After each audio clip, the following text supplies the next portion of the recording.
Right, good afternoon to everybody and a warm welcome to the 134th edition, 134th edition of the Global Weather Report, live here from Mark Vogan Weather HQ in Edmonton, Northern Scotland. How is everybody doing this afternoon? Have you had a good week? There certainly is a reasonably bright afternoon, the kind of sun coming and going. There's quite a lot of cloud cover at the moment, but nevertheless, we are looking fairly decent. We've recorded also 0.99 millimetres of rain over the last 24 hours or so. That puts our monthly total here at the house to a measly 14 millimetres for the month of March. That comes off the back of what has been a very, very dry month of February. And this is something that I'm going to continue to build the ideas with regards to rainfall distribution and whatnot. So a very warm welcome to everybody. Hope you are all keeping well. You're enjoying your weekend so far. We've got 5 concurrent viewers at this moment in time. You know the drill. Hit that like button. Lets myself and YouTube know that you're enjoying the content here on the channel. I don't think there is anybody on the live chat, surprisingly, yet. But I'm sure, hopefully, somebody will appear in a little second or so with a greeting and a hello. Let me know that I am connected to the outside world here in the conservatory this afternoon. So, quite an interesting one, actually. This is a tweet here. I'll talk away a little bit. We'll talk a little bit about what's going on around the world, but we'll also communicate back and forward. It looks as if we've got Lindsay tuning in. So, good afternoon to Lindsay, even though I seen you 2 seconds ago. So, yes, hello and welcome to everybody. Snow cover actually has been above normal. This is through the 20th of February. This is cumulative snowfall anomaly. This is for the December, January and February period. And surprisingly, it has been somewhat above normal through the Northern Hemisphere. So,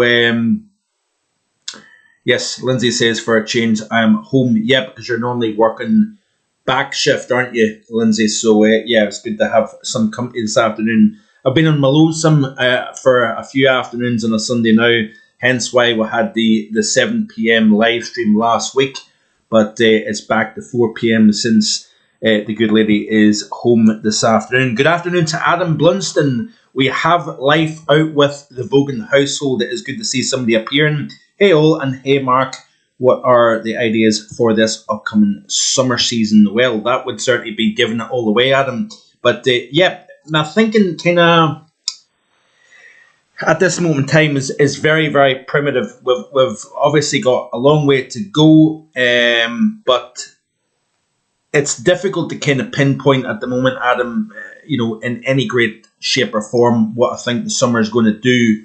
It's going to be interesting to see how much rainfall we can get over the next 4 or 5, 6 weeks, because I think also what type of pattern that we see through the month of April into the month of May will also provide some interesting signals. I think we're also going to watch the sea surface temperature profile as well. We've got a lot of blocking, I think, into the month of April, so I think we are going to continue with this drier than average theme into the month of April. That comes off a very dry February, a very dry March, and if we get a dry April, it looks as if we could end up seeing increased dry ground, and that sometimes, not always, but that sometimes can lead to a feedback into the atmosphere, and you've got less moisture getting released out of the ground into the atmosphere. Sometimes you can get actually warmer temperatures as a consequence of that. So, yeah, we'll continue to monitor it. Adam, stay tuned. We will look at the ideas going forward, my friend. But unfortunately, it's just a little bit too early to really say anything. And I know you're probably not wanting me to give any particular detail. Suppose you're saying, what's your hunch for the summer? My hunch would be that I think we're going to have hotter spells and perhaps a better summer than what we did last year, which some would say that wouldn't be difficult. But yeah, I think we're going to maybe get back and forths. Wouldn't be surprised if we'll get a couple of notable hot spells this upcoming summer. So does that give you anything? Hopefully it does. We've got 123 PF. Tune in. Good afternoon to yourself. Man, the snow depth this year in Sweden has been horrendous. What you're meaning by that is lower than normal or above normal. I would imagine it's probably been slightly lower than normal the further south you go. But you can see this chart here. The blues representing positive anomalies, and obviously the yellow and reds representing negative anomalies. This has kind of slightly surprised me, but I wanted to start off by showing this to everybody this afternoon. Good afternoon to TurboStream. We've got Soot as well. Soot was ahead of TurboStream, so sorry I got that one the wrong way around. But yes, a very warm welcome to both Soot and TurboStream. Frog's Legs Matthew, tune in as well. Just had my dinner, says Frog's Legs Matthew. I was going to say Frog's Legs. We've got yes, lower than normal, says 123 PF, and Adam says, yeah, I reckon this summer will be better than last year.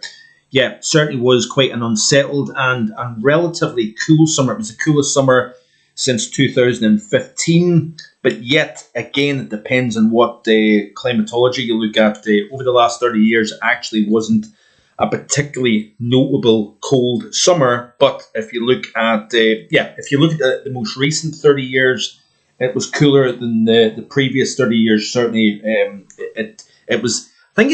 I think if I'm right in saying, if you look at the most recent 30-year period, this summer has been cool. But when you factor in the warming trend in the last 60 years, so it's obviously climate is measured in 30-year periods. So the previous 30 years would have made this summer, I believe, a top 10 warmest summer. But in the most recent 30-year period, it has been cooler. Does that make sense? Because obviously things are warming up. It depends on what period of climatology that you look at. But yeah, it's going to be an interesting one. I'm looking forward to the summer this year. I'm hoping to get a little bit more time spent out in the garden. We're still continuing, Lindsay and I, to do some tidying up and kind of just get the garden into some sort of a nicer shape after what has been a long winter. So yeah, we're continuing to tidy things up. We've got a few trees that shed a lot of leaves during the winter time, so it's quite a big job trying to clear all the leaves up as well, doing weeding, and you know the drill if you're into gardening. Not that I would say I'm a particularly green-fingered person, but nevertheless, it's nice to get out into a pleasant garden. We've got a park out the back. We've got an element of wilderness, which is actually quite nice. It makes you feel like you're out in the country, despite the fact that we're living in a semi-urban area. It's a village that we live in, of course, so you're not completely out in the wilderness. I think Lisa's just tuned in, and good afternoon to Lisa. I think Lisa lives a little bit more out in the country as opposed to what we do. Lisa can probably clarify that. Good afternoon to Jim Bob as well. Good to see everybody that's tuning in. I'm starting to see more and more folk tuning in.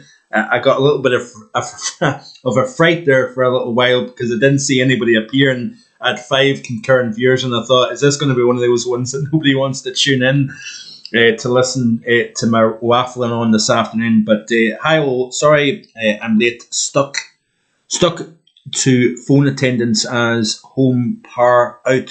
You've been having a few. Am I right in saying, Lisa, you've been having a few issues with your power in recent times? Because it's not that long ago that you did have a power cut, so I hope that's not a bit of a trend, unfortunately. Laugh out loud, on a farm between two fields of sheep. That certainly sounds sublime, and I'm sure you hear lots of wildlife noises around your residence being located between two fields with sheep. Lovely, beautiful, I must admit. Suit says there hasn't been any thunder and lightning today in Essex, but many may see some in the hour. Yeah, a lot of convective nature. Obviously, we've got an increasingly strong sun at this time of the year. I think it's probably kind of late September strength now, if I'm right in saying. So obviously, you've got a stronger sun angle. Prime example, you've got a temperature outside of 9 Celsius, but yet it starts to cook in the conservatory. That's really a telltale sign of the strength of the sun, that you can have what is a relatively chilly day outside, but yet you can feel the heat building in the conservatory, and that really indicates the power of the sun. Even though it doesn't necessarily feel particularly warm, it's still amazing that you can feel the build-up of heat as that sun angle becomes stronger and higher in the sky. Kevin Barber tuning in. Good afternoon, Mark. and weather family. North Essex was bathed in sunshine, warm sunshine at that. This lunchtime, cloudy now though. Beautiful, Kevin. And that is, of course, what's going to help the thermals bubble up as well. When you've got that strong incoming solar radiation, you get more lift within the atmosphere, and you get the development of showers and even localized thunderstorms. But we've got 21 concurrent viewers at the moment. If you're just joining in, a very warm welcome to you. I hope you are enjoying your weekend, and I hope you can stick around here. I hope you're enjoying the content as well. 6 days a week. No, it's not 7 days at the moment. I am taking the time out on a Saturday to rest, relax a little bit, regroup, because it has been a long winter of 7 days a week content. Even when I was down in Malaysia, celebrating my birthday, we had a week down there, I still had a video every single day of the week. During the course of the winter season, it was 7 days a week. Last summer, there was 7 days a week content. That will come back this year, by the way. It's just a case over the next few weeks, going to take Saturday off. And then the tropical updates. I think I said tropical outlook last year, but I think I'm going to rename it tropical updates. So Saturday tropical update will be available coming up towards the beginning of June, when the hurricane season kicks off once again. Good, you are a busy guy. Yeah, sometimes I am, Lisa. I suppose working night shift. It's trying to get that balance between spending enough time with the good lady, a little bit of relaxation, working during the night, and then obviously doing the videos and trying to keep up with the weather content. I suppose there is an element of busyness that goes with that, and I know you are a busy lady as well, and it's nice to see you on this afternoon. So yes, above average snow cover across many areas of the Northern Hemisphere between December and February. This is a tweet here by our good friend Judah Cohen, based in Boston, Massachusetts. I haven't shared our estimate of the Northern Hemisphere snow cover anomalies all winter, but here it is for winter 24-25. Big winners have been Japan. We've obviously seen record-breaking snowfall in Hokkaido in northern Japan over the winter season. Unusually warm sea surface temperatures in the Sea of Japan. We've had cold, dry winds coming off Siberia, and with the mountains interacting with that as well, we've seen tremendous. It's obviously the snowiest part of the world anyway. But coastal Alaska has also been a winner this year. The Great Lakes, we've seen obviously epic snowfall downwind of the Great Lakes this past winter season. Eastern Canada, and in general higher latitudes and altitudes, notable mention parts of the southeastern United States. That is very true. Remember that epic snowfall that was seen from Texas to North Carolina back in the month of, was it January? I think it was. I could be wrong. I can't remember now. I think my memory's starting to get a little bit foggy sometimes when you're trying to recall weather events that have taken place. Sometimes I struggle to pinpoint exactly when that occurred. Very warm welcome to Paul James as well. Pretty much got a full house with the exceptions of one.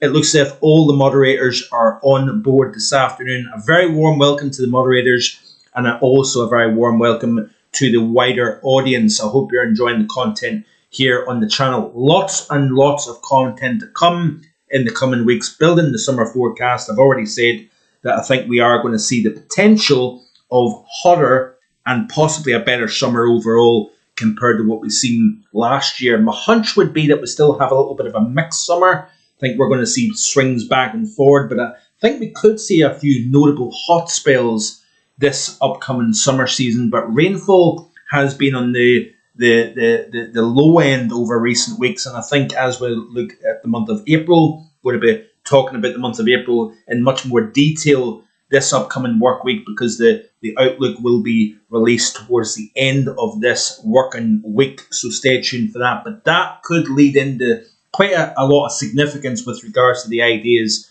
of this forecast coming up. I don't obviously do a kind of sub-seasonal forecast. In terms of what I mean by that is that I don't do an autumn and I don't do a spring forecast. I basically focus more on winter and summer. But obviously there is the the monthly outlooks, which I think have been going since, what, 2014? Not missed a single month in terms of the outlook. And generally speaking, they've been pretty decent in recent years with regards to accuracy. So that's the snow cover anomaly over the last week or so. Did you check out the Netflix documentary with regards to the Joplin, Missouri tornado? Very, very fascinating watch, by the way. I watched it last night. And yeah, I remember that event very well when it happened. Devastating stuff. Changed the lives of many people. Obviously took the lives of many as well, unfortunately. And it basically reshaped both the lives and the community of Joplin, Missouri. I do highly recommend the documentary. I think it's called The Twister, and it is based on real life footage and the people who were directly involved in that as well. So a real put that high on your list of watches on Netflix. But I want to show you this here. This is interesting stuff here by Jesse Farrell. Remember, we had the big tornado outbreak back a week or so ago. That was quite devastating. Over 100 tornadoes confirmed from the weekend outbreak. So this is a tweet here, or this is not a tweet, but a post on Facebook about the outbreak that occurred last weekend. And it actually, the article on AccuWeather, Jesse Farrell works for AccuWeather in State College, Pennsylvania. Over 100 tornadoes confirmed from the weekend outbreak, including several EF4s. Now that scale goes from 0 to 5, and including several including 3, to be exact, 3 EF4 string storms raked across 14 states Friday and Saturday of last weekend, killing over 24 people. So very, very devastating stuff. That is the tracks of those tornadoes. I know it probably is a little bit difficult to see. And a good afternoon to Sink Splint as well. So we do actually have, I can confirm, a full house of moderators this afternoon. Warm welcome to Sink Splint. I hope you are well, enjoyed your week and enjoying your weekend so far. Obviously, just if you're just tuning in, we're talking about the confirmed tornadoes. Over 100 tornadoes confirmed, upwards of 103 tornado reports Friday and Saturday. Over 300 tornado warnings issued by the National Weather Service during the 2 days of storms, with warnings issued from areas near the Gulf Coast to north, all the way up to Illinois and Indiana. So, yeah, pretty remarkable outbreak. And unfortunately, the conditions look favourable as we move into the month of April as well as the tornadoes, by the way. A lot of other severe weather, including wind gusts in excess of 80 miles an hour down across parts of Oklahoma and Texas. We've seen trucks, or big rigs as they're known across the United States, getting blown over due to those very damaging gusty winds. Obviously, you've got no mountains to protect these areas of low pressure. Cross over the Rocky Mountains, drags up warm, moist air from the Gulf of Mexico, and creates all the fine ingredients for the twist, the turn. The atmosphere changes as all the air masses, both wet and dry, come together, both cold and warm. You've got all the ingredients coming together. Once those areas of low pressure move east of the Rockies, you've got dry lines that are essentially only really seen in the United States. But when you start getting increased shear, which is wind speed differences both in terms of strength and direction, you've got the twist and turn in the atmosphere, and that then creates the spin for supercells to spawn tornadoes. That is a very, very quick, dirty, crude explanation of a tornado developing. This is obviously not, I'm not one to go into too much detail because we're talking about the broader picture, obviously. But yeah, let's crack on then and have a quick look. I want to show you the temperature anomalies, as we always do on the Global Weather Report Live. We'll look at the temperature anomalies, both locally as well as globally. Let's have a look and see what the month to date. So through the 23rd of March, this is how the temperature anomalies are looking like globally. You can see a lot of warmth again on that chart. We're we're quite used to seeing a lot of warmth in the global picture, especially as you progress towards the latter half of the month. The map looks a lot more extreme when you have it at the beginning of the month and it's only factoring in 2, 3, 4, 5 days. But once you start to spread that over the course of a 23 to 31 day period, the map becomes a little bit more it just kind of spreads out and organizes itself a lot of warmer than average across much of North America. If you notice here for the month of March, Greenland, we've got a lot of high pressure up towards that region. Look at Russia, look at Europe, warmer than average. Central and Western China have been persistently below average in recent times. Far Eastern Russia, very far Eastern Russia, below average, but the majority, like we've seen throughout the course of the winter, warmer than average. North Africa, we'll talk about that in just a second. Temperatures as high as 42.6 Celsius, believe it or not. That's very early to see those kind of temperatures down in parts of Algeria in recent times. A little bit below average across the northeast of the continent here through the equatorial region as well, but we've had hot conditions both north and south of the equator over the African continent. Much of India, Pakistan, Iran, Azerbaijan, Uzbekistan, Turkmenistan, warmer than average, if you notice here. And then we've got largely warmer than average across much of Brazil, slightly below average into the West Amazon basin, down into Uruguay, Paraguay, Argentina, slightly below average as well here. Let's have a look at Europe. No surprise, warmer than average with the exceptions of Iberia. So, yeah, it's been a very mild March across the majority of the country and continent. Got average conditions down across the south of England and Wales, if you notice here, that southeast corner towards Cardiff, for example. Then Portugal and Spain with a lot of wet conditions, cool conditions as well. We've got slightly below average temperatures here. Let's have a quick look and see what the upcoming 7 days is looking off the GFS extended then. So we'll kind of rattle through this relatively quickly. We'll look at the details in a bit more in the coming European outlooks, which will obviously kick back in tomorrow evening. But you can see here, this is the upcoming 7 days according to GFS Ensemble, and largely continuing with that milder theme across most of mainland UK. You can see here slightly closer to average according to CDAS, or no, not CDAS, GFS Extended, sorry, across Ireland and Northern Ireland. Firmly below average still across the Iberian Peninsula, across central and southern France, for example, but the majority of the continent is still warmer than average. Welcome to Downstairs Dave. Hi Mark, plenty of rain again last week down here near Malaga, hopefully becoming drier and warmer for the upcoming week.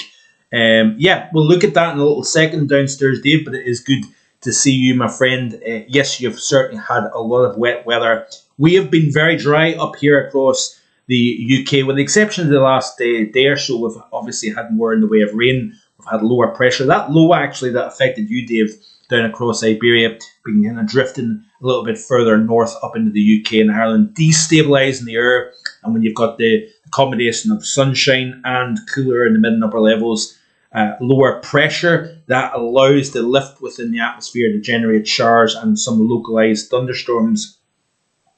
But generally speaking, it's been very dry overall for the last few weeks across much of the UK and Ireland. When you tend to have high pressure and dry conditions across the UK, Iberia tends to be the opposite of that. Looks as if is it Soot? Yes, Soot is going to head off. So hope you enjoy the rest of your Sunday, my friend, and thanks for tuning in anyway. Soot actually says there has been wildfires in southern Japan. Is that normal for them? That's a good question, actually. I did notice that on a tweet or two, some big wildfires. In fact, let me just see if we can pull that one up, because yeah, I'm always trying to. I know I do try to write things down with regards to stuff that I want to talk about, but I always manage to find a way of forgetting certain things. But look at this here. So unusually warm temperatures spreading over Japan. This is probably one of the reasons why that we are seeing the wildfires when you've got warm conditions, tinderbox conditions. I know that's a little bit early in the season been talking about the very dry conditions, but the monsoon season is yet to kick in, and probably coming off what has been probably a drier winter. For yes, we've had epic snowfall in Hokkaido, for example, but nevertheless, across the majority of Japan, yes, we've seen snow, especially the further north you go over the archipelago. We've probably still had drier than normal conditions, and when you factor in wind and temperature, you're increasing the chance of seeing wildfire. So on Sunday the 29th, places saw record-breaking temperatures and record time March highs, including 25 in Tokyo for the first time this year, about a month earlier than usual. So last summer, the summer before, we were talking about endless records falling across parts of eastern China, the Koreas, Japan, and unfortunately it's not looking particularly great this year either in terms of seeing record-breaking conditions. But yeah, wildfires, I'm digressing, aren't I? Let's have a look and see here. So there's a tweet here by Sayaka, based in, I believe it's the Tokyo area. Wildfire in Ofunato, Iwate Prefecture, spread 1,400 hectopascals, making it Japan's largest wildfire in at least 3 decades. Tragically, the fire is believed to have claimed 1 life and damaged 80 plus homes. The affected area is still recovering from the 2011 Great East Japan earthquake, and that anniversary actually was not that long ago. I think it was back during last week we had the anniversary of that earthquake. I happened to be in America when that occurred back in 2011. It stands out obviously for many of us because we've seen all the images and whatnot on the TV. So interesting how it's just coming off the anniversary of that. We've got the strongest wildfire, biggest wildfire in at least 30 years here in northern Honshu Prefecture. That's the main island, sorry, not the prefecture, but that's the main island of Japan, which is home to the greatest population. I want to have a quick look as well at a couple of other interesting tweets while I'm on Jesse's page. So we talked about the tornado outbreak last weekend, talked about the overall above average snow across the northern hemisphere during the winter season. No, that's a bit of a head scratcher actually. That I'm actually slightly surprised at that we've seen above normal snow cover across many areas. This is another interesting tweet by Judah Cohen. I'm a bit hesitant to share this plot because it doesn't look realistic, but would be consistent with the hemispheric snow mass going well above average. And this is obviously now, so we're obviously, for some places, this is actually the snowiest time of the year, the month of March. I believe that's the case up in northern Norway and probably, northern Norway, Sweden, Finland at this time of the year. Downstairs, Dave says, blah, blah, blah. No, sorry. I'm about to read out the exact same comment that Dave has already said. Ian Burke saying, good afternoon, Mark. Sorry I'm late joining. Been out for a celebration, lunch for a 60th wedding anniversary. Hope you had a nice time, Ian, and you're enjoying your weekend as well, my friend. Have I forgot about anybody else? Has anybody seen Hazel in recent times? Hazel was always a regular viewer on a Sunday, and we haven't seen Hazel. I was saying that to Lindsay there a little while ago that we haven't seen Hazel tune in for a little while. So I hope Hazel is okay. We haven't seen her, like I said, for a little while or so. Good afternoon to Joyce Fogan down in Kirkintilloch. I hope you are well, Mum and Dad. Always tuning in. I appreciate their support as well. Hope you're feeling better as well. I know Mum hadn't been feeling too great in the last day or so. So I hope you're feeling a little bit stronger and a little bit better today, Mum. And yeah, so have I forgotten anybody else? Suit's in, I have got to go now. Yes, we know that Suit's away. Sorry about that, everybody. Yeah, get myself a little bit mixed up and confused. It wouldn't be Mark Logan, would it, if I don't get myself confused or mixed up. But anyway, let's crack on then and see. Yeah, we've looked at the general hemispheric temperature anomalies over the course of the month so far. let's have a look and see then at some of the, in fact, let's have a look at rainfall. I wanted to show you this as well, by the way, because we've got the Magellan Oscillation over the maritime continent, which is Indonesia. And we've got, as you would expect, the greatest rainfall down across the tropics. That is normal. You notice here that we've got, let's blow this up to make it a little bit easier to see. So this is off the CFSV2, by the way. We'll go up to 110%, and then you should hopefully be able to see. Like I've said before, by the way, if you happen to have a smart TV, I would greatly encourage you to watch these videos on the TV because it's easier to see the charts.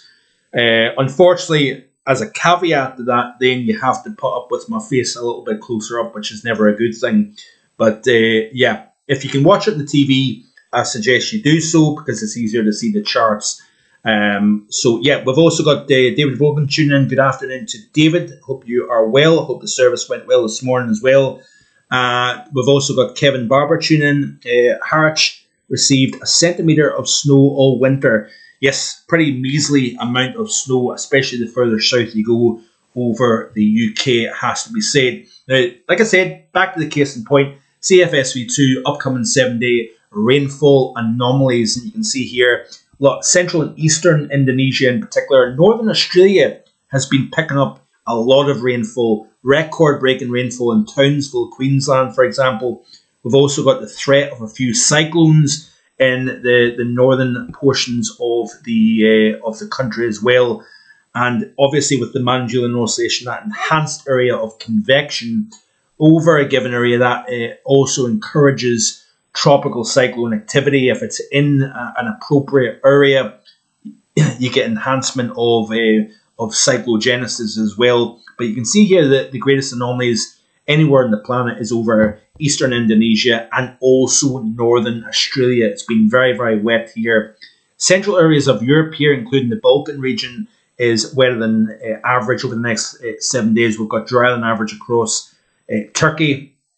Not really any signal, both across the Sahara Desert, for example, into Saudi Arabia. Also, we've got drier than average along the Himalayas and Pakistan. We've got drier than average across central and western United States, with the exceptions of Washington State up into British Columbia as well. We've got a little bit of a hose pipe of moisture extending from the north side of the Hawaiian Islands all the way up into British Columbia. We've got quite a lot of wet weather, areas of low pressure moving up into here. Notice here, in a mirror image between Pacific and Atlantic, it's quite good sometimes to look at both the Pacific and the Atlantic. They quite often reflect one another in terms of the atmosphere. But you notice here that the jet is well to the north over the Atlantic. So wetter than average across Iceland, but drier than average as a consequence down across the UK and Ireland, and even across Iberia. It looks as if we're going to see a slightly drier upcoming week. When you've got more disturbed weather moving further north, you've got obviously drier conditions underneath. So if you're just tuning in, a warm welcome. Better late than never. It's good. You don't have to be here from the beginning. As long as you can tune in at some point, you can also watch this back at your leisure as well. I'll leave a link in the description, both below the videos day by day, but also on my Twitter page as well as Facebook also. So there is plenty of communication with everybody, and I do greatly appreciate everybody consuming my content here on the channel. I hope you're continuing to enjoy the content that I provide. So this is week 2 in terms of precipitation anomaly. You can see here again, we've got quite a lot of drier than average now starting to show up over the Indian Ocean. We've got wetter conditions through equatorial Africa, which is interesting. Continue to see the UK and Ireland relatively dry, and this is the thing that I'm looking at really closely, is the amount of precipitation that we're getting across Western Europe as we move forward. Because if you click on this page here, where I've got increasingly dry conditions across much of Ireland and northern UK, and I think this area of abnormally dry is going to continue to expand once these graphics update. This is actually going back to the end of February, and I wouldn't be surprised if we start to see more and more abnormally dry conditions. Now, it's okay at the moment when the evaporation rate is quite low, but once the temperature starts to increase, we increase the rate at which the moisture gets drawn out of the ground, and into the air. Notice here that we've got Eastern Europe fairly dry, looking at Turkey down into areas that typically are wet, down across parts of the Middle East, obviously. Morocco, northern Algeria, eastern Spain still got that exceptional dryness here also. So again, we're going to continue to monitor that going forward. There's no point looking at beyond week 2 because you're getting into the into a period where it's not particularly reliable, and I suppose you could argue that the CFSV2 isn't particularly reliable, full stop. So looking specifically at Europe, rainfall anomaly-wise over the next 7 days, drier than average across the UK and Ireland, northern France, Portugal, western Spain, slightly drier further northeast of Iberia into the far south portions of France, northern portions of Spain, through the Pyrenees, through Andorra. But the greatest anomaly is actually further east. So while it was last week over Iberia, it's actually now across Italy, into the Balkans, and then pushing towards southern Belarus and into Ukraine. I hope that's right. I think that's Belarus that I'm looking at here. Anyway, week 2, you can see here, this is the anomaly according to CFSV2. Slightly wetter than average across West Highland, if you notice, but generally around about average across the UK. Slightly wetter across Ireland and Northern Ireland. Let's have a quick look at the temperature anomalies then for the upcoming couple of weeks. Week 1, warmer than average. Week 2, warmer than average. Let's have a look at the GFS ensemble. Sometimes the CFSV2 and the GFS ensemble do not match up. Current model is updated, so we'll look at the 6Z model and see. This is the upcoming 5 days, warmer than average. Let's have a play through the sequence to see if it's indicating anything less warm. Not really. Maybe going closer to average, but yeah, obviously the averages are continuing to increase as we progress through the month of March. So have we got anybody else? We've also got Paul tuning in. Good afternoon to Paul. Have we got anybody else? Couldn't say it's been a while for me. Hope she's okay. That's obviously in relation to a conversation between one another, which I also greatly appreciate and encourage. A chat amongst everybody. This is what the live stream is all about. A little bit of communication, not only just me waffling rubbish or talking away, but also communicating with one another. It's great to see that being the case. So let's have a quick look then at the extremes around the world.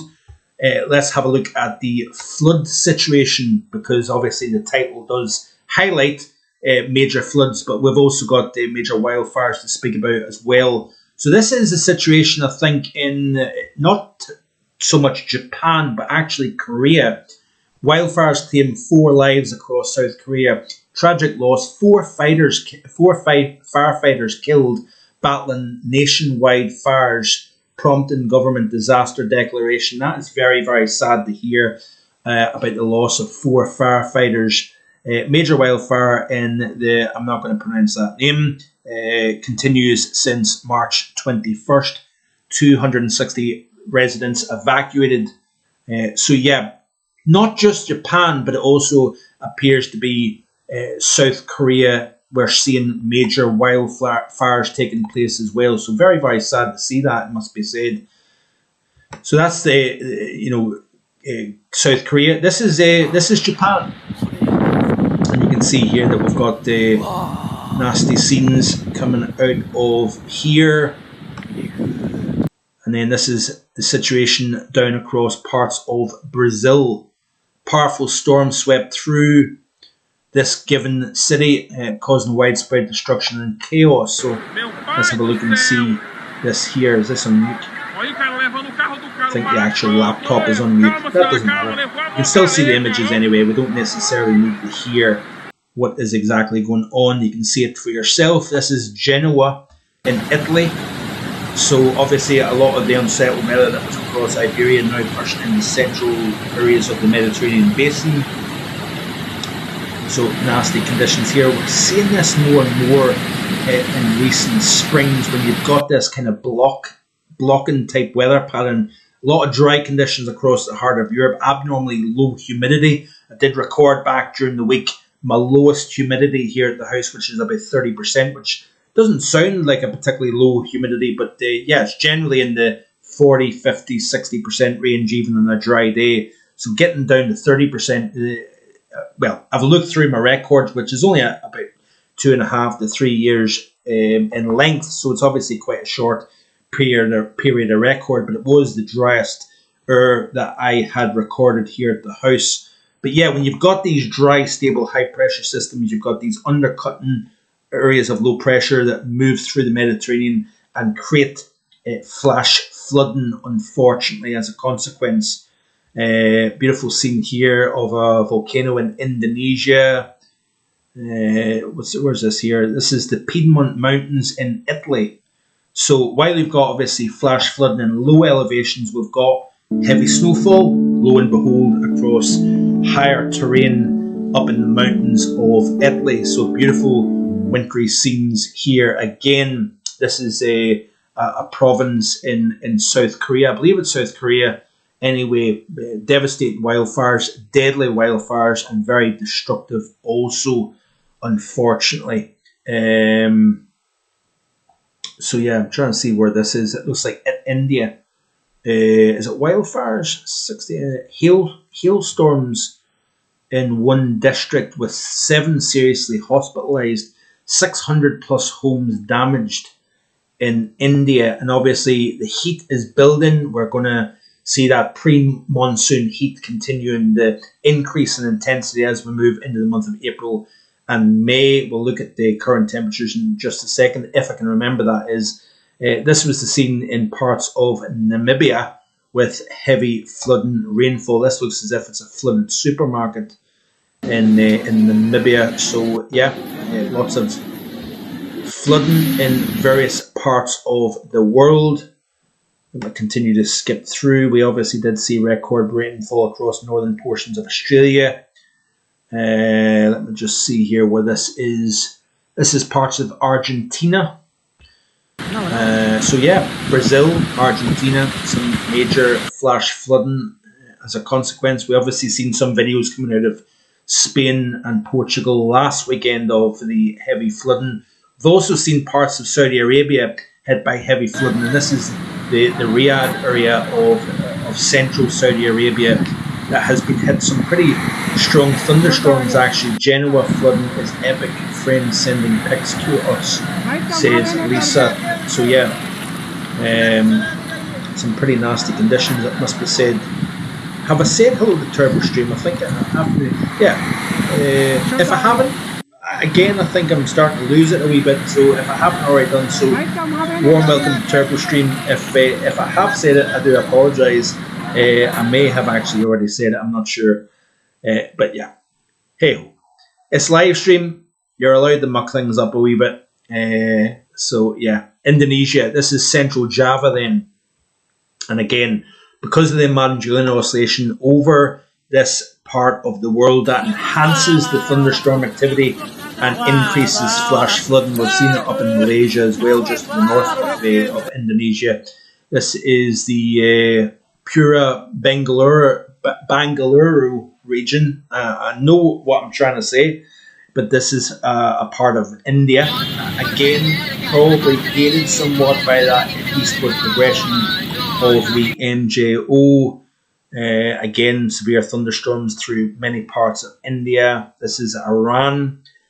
Flood disaster strikes livestock farm in the Ilam in Iran back on the 21st of March. 180 sheep lost their lives in the disaster. So very tragic situation. And it really makes you think, do you know what, we're actually really fortunate with not necessarily, I know we do get it in this country, but we're not really in a part of the world that is susceptible to natural disasters quite like many other areas. So I certainly consider myself very fortunate that we don't have these kind of threats every year in terms of extreme heat, and then obviously severe thunderstorms. You've got the tornadoes across parts of the United States. We are very fortunate in a lot of ways. We do moan about the weather, obviously, but yeah, do you know what? It could be an awful lot worse. I think we have to be grateful for health, strength, and what we have. I'm a great believer in that anyway.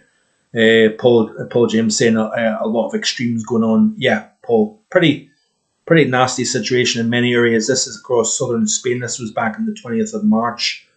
Storm Lawrence, that was named by the AE Met Service, which is the Spanish Met Service, with the devastating flooding across parts of southern Spain. Death toll 3 amid flash floods and heavy rainfall. Powerful storm ravaged southern Spain, leaving a trail of destruction, claiming the lives of at least 3 people. Excuse me. This is the scene here in Ecuador, South America. So you get the general idea. A lot of flash flooding in many areas. Obviously, other areas, wildfires is the problem. Drought is the problem. Could we be starting to talk about maybe drought as we start to progress towards the latter half of spring and the summer season here in the UK? If we have a dry April, it'll be interesting to see. Obviously, we had a lot of rain before this, kind of higher pressure dominated pattern. It'll be interesting to see what takes place over the next 6 weeks, and then dust storm in Riyadh. So not only a flash flooding and thunderstorms, but we've also got dust storm. Probably ahead of those thunderstorms, actually, all that sand and dust getting kicked up off the desert. So continue to skip through and see if there's anything else, and then we'll look at temperature a little bit. And then we'll probably round things up, actually, because I always try and keep it at around 50 or so minutes. But you get the overall idea. Lots of flash flooding and wildfires seem to be a big thing at the moment here. This is Malaysia. Now, obviously, we were in Malaysia a few weeks ago. I don't know exactly whereabouts in Malaysia this is. But yeah, waist-deep floodwater, and goodness knows what's in that floodwater, it has to be said as well. So, yeah, nasty situation. Let's see here, wildfire again. This is in Portugal. So yeah, quite a lot of areas of the world as well affected by wildfire. This is an interesting one, given, again, winds can kick up. But yeah, there's been a lot of moisture, arsonists inspected. Surprise, surprise. This was the scene, by the way, in a part of Russia due to blizzard conditions. So look at this here. So multi-vehicle crash, whiteout conditions. Real winter conditions continuing across parts of this is Valencia, Spain. So again, we're jumping back and forth, it must be said. We've also got Jason's Meditation Journeys tuning in. A very good afternoon to yourself, Jason. Hope you're enjoying your weekend and your Sunday. Great here to hear at the live, Mark. Keep the great work up. We really appreciate it. Thank you very much, Jason. I appreciate your kind words, my friend. It is always appreciated when people let me know that they're enjoying what they're seeing here on the channel. So obviously stay tuned. I keep saying it already. Hit that subscribe button. It costs you zilch. It doesn't cost you a single penny. And there is content, European outlook, specifically looking at UK, Europe, Ireland obviously as well, during the course of the Monday, the Friday, day off on a Saturday, and then it's all about local stuff, including Europe on a Sunday afternoon. Sometimes we'll have it in the evenings as well, like last weekend. Again, scenes of flooding across parts of Saudi Arabia. So anyway, yeah, you get the overall idea. Let's have a quick look at Thierry Goose, and we've had some exceptional warm temperatures across parts of northern Africa, even in the parts of North America, as well as parts of Europe. Look at this here. So we've had temperatures record heat North Africa, Algeria to be exact, as high as 42.5 Celsius. Obviously, the subtropical high is becoming stronger. It's going to then, over the next 6 weeks, continue to push north as the sun gains strength and also height within the atmosphere. Within the higher latitudes, we're gaining ground in terms of daylight during the course of the 24-hour period. We're losing some of that darkness at night. The sun is growing stronger, and with that comes the advancement of the subtropical high, and eventually it will reach the central areas of Europe through the Mediterranean basin, and we'll also see the intertropical convergence zone continuing to lift north as that subtropical high starts to migrate naturally northwards. But the exceptional warmth across parts of North Africa in recent times, epic snowfall, Mount Baker, 2024-25 seasonal snowfall summary as of the 21st of March. So these are the numbers here in terms of one of the snowiest places in the world. This actually holds a record for annual snowfall. It's well over 1,000 feet of snow, I believe. Not 1,000 feet. Wow, that would be amazing. 1,000 inches. I'll get there. 1,000 inches. But it looks as if the total in terms of centimetres anyway is 1,353.9 centimetres for the season. So the average in terms of 2010 to 2024 is 1,699 centimetres. So actually below normal in terms of snow, and the average for 1970 to 2024 is 1,653. Snow depth currently, I believe, is 467 centimetres, according to that tweet by Thierry Goose, based in Vancouver, Canada. Very mild conditions across parts of Newfoundland. This has 17.4 Daniels Harbour.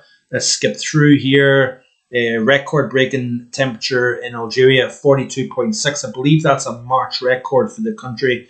Let me just see here. We've also seen Nigeria, Mali, also talking about record hot temperatures. That's obviously a little bit further south over sub-Saharan Africa, the Sahel region.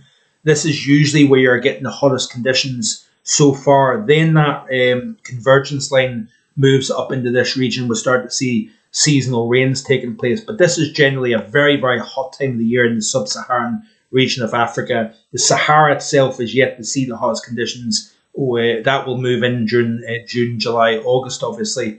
We've seen temperatures as high as 24 in parts of Russia. We've actually seen temperatures in excess of 30 Celsius in parts of Russia over the last couple of weeks. Very warm across parts of Quebec. Let's continue to see here. 25.6, warmest day of the year so far for France in the foothills of the Pyrenees, thanks to strong Föhn effect. That was back on the 20th of March. Highest temperatures in Canada so far, 23.7 in Ontario. Let me just see here. Epic snowfall with areas of low pressure moving into Western Canada. So snowfall, heavy rainfall, Western Canada. We've got the opposite, hot conditions across Eastern Canada, or very warm, should I say. Let's continue to move through here. So again, like I say, a new March national record at 42.6 in parts of Algeria.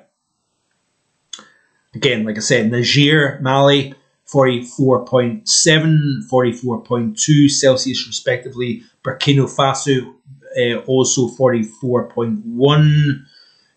Epic heat. This was obviously last weekend in parts of Greece and Turkey. So we'll not go any further back. Massive thank you to Paul for a very, very kind donation. Thank you very, very much, my friend. That is very, very generous. And it is also very appreciated also. So, yeah, like I say, thank you very much for that. It is very, very kind of you to do that. Let me see here. One last thing. I want to show you this video that was sent to me by my very good friend, Chris, who is basically Braemar, Ballater, Dawnside and D-side weather. He sent me a video. He is currently in Southern California.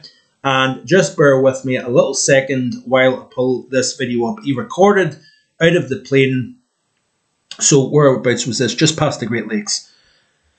So yeah, he recorded this video as he flew across to California back last week. These, by the way, are photographs of Big Bear Mountain, which is just to the east-northeast of the Los Angeles area. Beautiful scenes here. Clear blue sky, snow-covered mountains. You can't beat it, it has to be said. But let me just see if I can pull up the video of just past the Great Lakes here. So check this out. Beautiful, nice quality video as well, by the way. Well done, Chris, for that. But yeah, that's pretty much me spoken now for 55 minutes. Be sure to continue watching these videos. We're going to be looking at the day-to-day stuff over the next few days, but we're going to be looking at the longer term April outlook. That will be released towards the end of this upcoming week. We are just days away from April. It's hard to believe. And yeah, we're going to be looking at that. We're going to be looking at the possibility of some sort of an El Nino trying to develop over the East Equatorial Pacific. We're also going to be talking about the hurricane season and all other aspects. We'll look at the Indian monsoon, other global stuff as well. So keeping it interesting as much as I can anyway. Thanks, Mark. You are on the button. I love your methodology and explanations. I noticed the GFS is playing around with the retrograding of the Scandi High with a Siberian cross-polar flow, ? We will look at that, Jason, over the next few days, my friend. We're going to be looking at the finer details. But a massive thank you to Paul for the kind donation. Massive thank you to everybody for tuning in to today's live stream. It is much appreciated. It is wonderful to see you. I thoroughly enjoy these live streams. It's great to interact with you, the viewer. Hit that subscribe button. Leave a comment. Hit the like button. Before you leave today's chat, by the way, please hit that like button because it really does help with the channel's reach on the YouTube platform. Massive thank you to a full team of moderators on today's live as well. So thanks to Paul James, Sing Splint, Lindsay Vogan, and to Lisa Pattenden. Hope you get your power back on soon, Lisa, and enjoy the rest of your day. Thanks to Chris A., to Jason's Meditation Journeys, Frogs Legs Matthew, Paul James, who else? We've got Paul. Let me just see here. I want to say a quick shout out to everybody before I go. Kevin Barber, thank you very much, Kevin. Blah, blah, blah. Have I got anybody else here? No, don't think so. So enjoy the rest of your day. Have a wonderful evening. Stay safe. I'll see you tomorrow with the European Outlook. Bye-bye.